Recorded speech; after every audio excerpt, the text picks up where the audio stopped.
Buen día, mi nombre es Adriana Marcela Barón Mendoza, estudiante de Administración de Empresas de la Universidad Nacional Abierta y a Distancia UNAD. El día de hoy vamos a realizar una entrevista a don Edilberto Puentes, quien fue durante 26 años el presidente de la Junta de Acción Comunal del barrio Galán. Don Edilberto, muy buenas tardes. Muy buenas tardes y bienvenida y muchas gracias por venir a ocupar mi servicio, mis conocimientos. No, muchas gracias a usted. Don Edilberto, vamos a tratar conceptos básicos de la cultura política. Entonces, ¿qué diferencia, similitud y relaciones hay entre Estado, nación y gobierno? Bueno, mi concepto frente a esa pregunta, la diferencia que hay entre Estado, nación y gobierno la voy a resumir. El Estado es el conjunto de aparatos, digamos así, que manejan un país, las estrategias, las leyes, etcétera, etcétera, etcétera. Para mí eso es el Estado, ¿sí? La conformación del aparato administrador del país. La nación, obviamente, la integra el conjunto de ciudades, el conjunto de departamentos, villorios, etc. Y el gobierno son aquellas personas que a través del voto popular nosotros elegimos desde el comunero en adelante hasta presidente de la República para que manejen los destinos del país. Muy bien. ¿Qué diferencias, similitudes y relaciones hay entre participación política y democrática?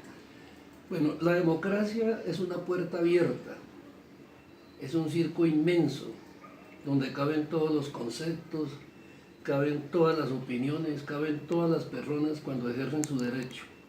La diferencia con la política es que la política, yo diría, la politiquería o los politiqueros aquí en nuestro país y en cualquier parte del mundo, confunden la democracia con la dictadura, con el totalitarismo, en donde no contemplan sino únicamente sus ideas, sus opiniones, lo que piensan ellos, sin tener en cuenta la opinión de los demás.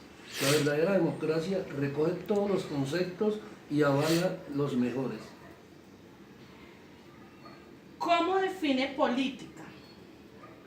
Política, para mí la política tiene varias definiciones, porque la política es la palabra que se aplica en todos los campos, en todas las situaciones de orden de manejo.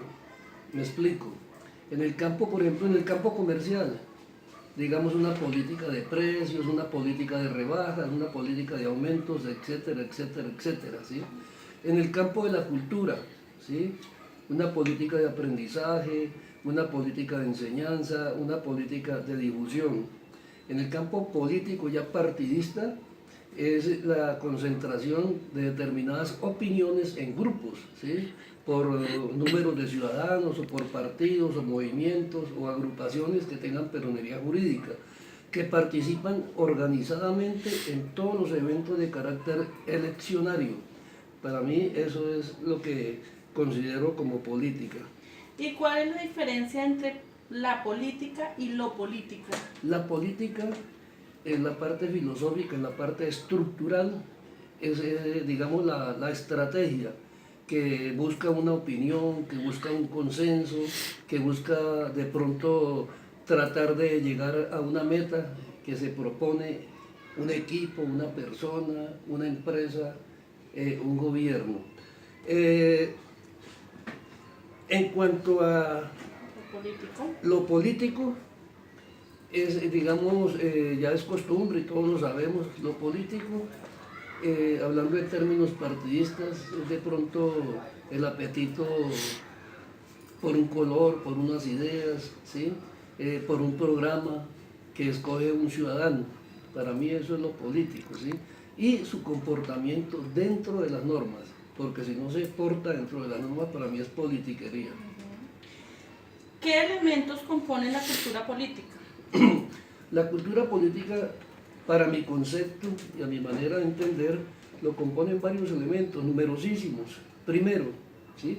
La voluntad de decisión que tenga la persona, la autodeterminación que tenga la persona, la autodeterminación que tenga un equipo de trabajo, la autodeterminación que tenga un partido, la unidad monolítica que debe tener un equipo, que debe tener un grupo, que debe tener un partido para sus conquistas. Para mí, eso hace parte de los elementos más fundamentales de la cultura política. ¿Qué elementos involucran el ser ciudadano y cómo definiría los derechos y deberes del ciudadano? Bueno, hay numerosos elementos. En primer lugar, de acuerdo a nuestra constitución y la constitución de cualquier país del mundo donde haya democracia, la persona o el ciudadano tiene derecho de opinar, tiene derecho de elegir, de ser elegido, tiene derecho a buscar partido, tiene derecho a hacer respetar los propios derechos y los derechos de los demás. Eso es uno de los elementos, ¿sí? Eso involucra a la persona cuando siente interés, cuando tiene esa vocación de servicio o cuando tiene ese deseo de hacer algo por los demás, de hacer algo por su país, por su ciudad, por su región.